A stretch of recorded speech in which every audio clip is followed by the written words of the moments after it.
Oh, thank you so much, Jack, for asking me to speak. I'm so honored. I really love this meeting and admire you all. And so a little bit nervous. I feel not quite up to the task, but when they ask you to do service, you do it. And here I am. So glad to be here. And then I was just thinking before it started, well, just imagine all these people loving you at the same time. I thought that's what happened. So I feel better now. All right, so this is and I wrote it out just so that it would be easier for me to do this. So this is a qualification from someone with 9 months, just to put it in perspective. Also, I'm recently off caffeine, 4 days off caffeine today. So my brain is a little bit foggy. So here I am. There's a phrase in the big book of Alcoholics Anonymous that says, cling to the thought that in God's hand, the dark past is the greatest possession you have, the key to life and happiness for others. So it doesn't say just, think about that thought from time to time. It says cling to the thought. And when I think about my history and all of them that I've heard, this is very comforting that this is the greatest asset that I have. So I'm going to take a risk and really tell you, my history about all of this. So here we go. So it started in a little town in Oklahoma. For those of you who aren't from the US, that's just north of Texas, and a little town called Chickasha, which I'm sure all of you have heard of before. So let's see, I believe I was born with the addiction to food. Like somebody else in this meeting shared once, I think that when the sperm and the ovum got together, that solidified it, and that's when the addiction started.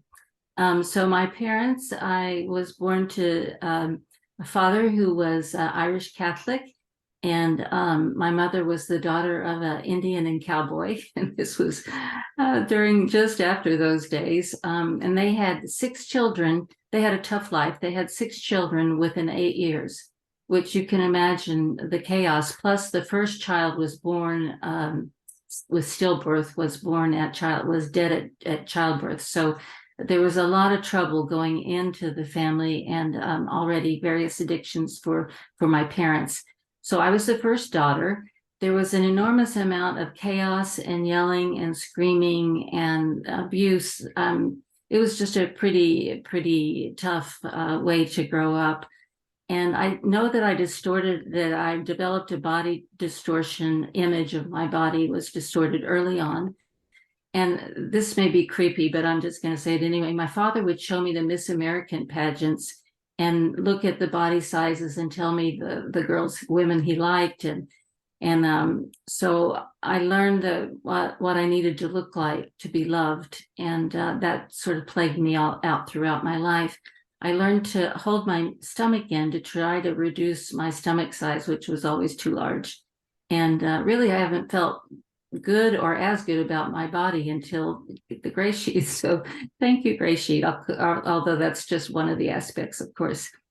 And then, so there was this whole period of my adolescence where, besides eating disordered, I was acting out with other substances, and had a child when I was 16, married to a violent alcoholic who then died when I was 19 from what we believe was a suicide. He was drunk and drove into a tree. So how about that for the beginning of a life? Yeah, that's the way it started. And food was a way that I managed all of that. So my first memory of compulsive eating was as a young child. I wanted to make a treat using the white powdery substance we don't say. I wanted to put it in the oven with some fatty stuff and put it on something. And I turned the gas on, but I wasn't old enough to know that you can't turn the gas on and wait for the match. And so I went to get a match, and the gas was on, and I put it in the oven, and it blew up. And I had to go to the hospital for that. But that was the kind of dedication I had to sweet things. And then I would also climb on the cupboards to get into the white substance, and I would just do that when people weren't looking. And I fell once and was injured. So those were all early memories. So then the period after my first husband died, I dove into work to deal with life and my workaholism. really cut my compulsive food behavior and all my other addictive behaviors. I was raising my son and going to a very demanding professional school. 10 minutes left, Mary. Oh, already. Okay, thank you. I'm going to skip to skip to the what happened when I got into GreySheet. So you all get the idea. It wasn't a pretty picture, and I was struggling with food and weight the whole time. I used to think, couldn't they just give me a pill that I could eat 3 times a day so I didn't have to think about food? And this is much better than that. So my bottom was that I started stealing and sneaking food in a way that got me into lots of trouble. I was at a spiritual retreat, and I got up in the middle of the night and, like always, can't sleep, go look for something sweet to eat, and saw this food. I knew it was for somebody else, but of course, the compulsion, I couldn't not eat it. And so I ate it. And the next morning, I tipped down into the breakfast room. And the first thing I saw was this person who it belonged to. They said, "Mary, did you eat my food?" It was just like, oh my God. And that's the way I ate. Also, my step grandchildren's snacks, which are like, ooh, the most important thing in the world in France, what you give your kids to eat for their snacks. And so we've made a big preparation of it and, really thought a lot about it, bought the right things. And, my husband was out of the room for a little while and the kids hadn't come and I ate it all. And then they came back and the little grandkid said, "Mommy, where is my snack?" And I just wanted to die. I don't know why it's funny now, but it is. It's either laugh or cry about it. So again, I cling to the thought that in God's hand, the darkest past is the greatest possession I have. It's my key to life and happiness for others. So how I found the gray sheet was I was on another 12-step meeting for one of my other addictions, and I was complaining endlessly about my food. I had gotten in a good non-addictive way in I'll say sober in another program, and I just couldn't get rid of the food addiction. And I was complaining and complaining, and there's somebody that wasn't on that meeting very often, but she came on and she listened to me. She gave me her number and she said, "Mary, give me a call." And that's how it started. So from then on, it's the story we all know. I'll give you my version of it. But I just can't thank that person enough. And even now, there's like 3 of us from that little sponsor family. So it's really quite a blessing.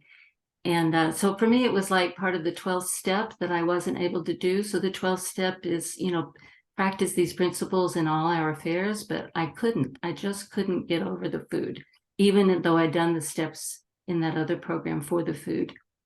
So here's a little timeline. I started in May 2022, and I had a second day one, July 1st, 2022, because I made a mistake and I didn't call to tell anybody about it until I spoke with my sponsor later. So that was back to day one. And what I learned is that when I have a question, I need to call. So that's what I've had to learn, and to surrender. So let's see, I started not eating out with others when that was one of the first things I did. So I would eat before or after and just have coffee and sparkling water during the meals, which thus has led me to my coffee problem, which I'm off 4 days, and I'm so grateful for that. It's been a lifeline for the gray sheet, but it got too far and I couldn't get off it. So other things about my timeline, the weight came off quickly and I hit my goal weight within 2 months. And I've increased my food intake and I love my food. So glory be to God and this program. I've taken lots of trips traveling to the US. I went once to Portugal, I just came back from, and I've done it abstinently with a lot of help from people here and in other meetings. And so thank you all so much for that. And also I had to get off artificial sweeteners. So that's part of my story. So let's see, the program for me today is, of course, I have a sponsor and I call her every day at the same time. and I eat abstinently, and I call her for substitutions or mistakes. I stay very close to her, and I call her for even the dumbest mistakes, and I also often feel 5 minutes, Mary. 2 minutes, 5 minutes. Oh, okay, good. Okay, that's good. I'm on time here. So yeah, and I've been privileged to have 3 other people in the gray sheet that have kind of come around at my time, my buddies. So 3 people who have just about my time, a little more, a little less, and I consider them my sisters in gray sheet. So I really am grateful and love you. And there's another tool that has helped me is that if I get hungry and or I start thinking about the food, I make myself think about the next meal that I'm going to have. Like, what do I love about the next meal I'm going to have?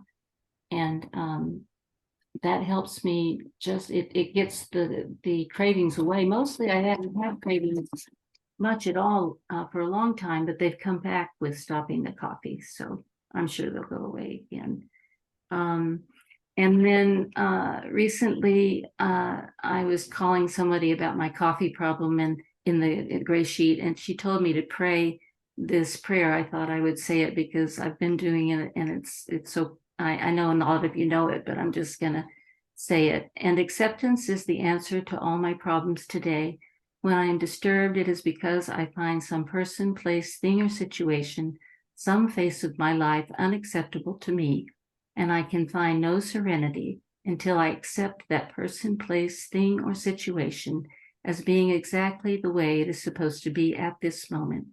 Nothing, absolutely nothing, happens in God's world by mistake.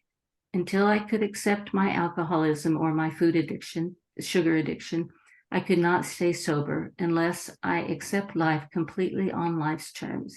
I cannot be happy. I need to concentrate not so much on what needs to be changed in the world as on what needs to be changed in me and my attitudes. So that's become a powerful tool that I use. The benefits have been really surprising. As most of you know, it's surprising for everyone. The weight loss is nice, but it's not the main thing. Before I stopped coffee, I was feeling very clear and a lot of clarity, and it will come back as I get through the coffee withdrawal. But the health benefits are really remarkable. I had chronic asthma and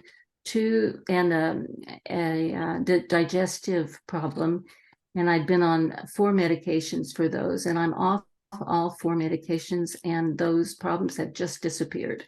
I went to my doctor. She said, "Are you sure you don't need those medicines?" I said, "Well, believe it or not, it's a miracle, but I don't think so."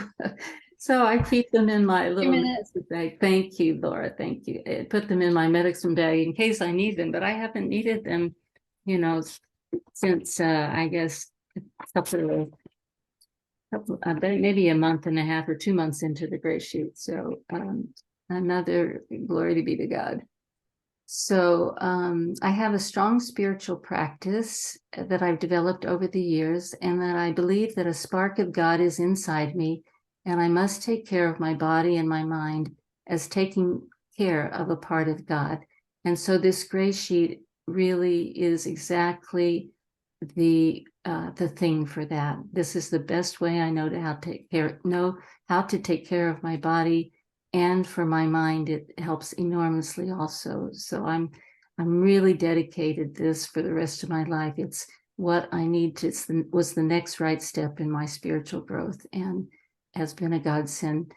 So there are, I was looking at the freedoms, and so 5 of them have come through for me, and the others are in process. So I look forward to growing with you over time.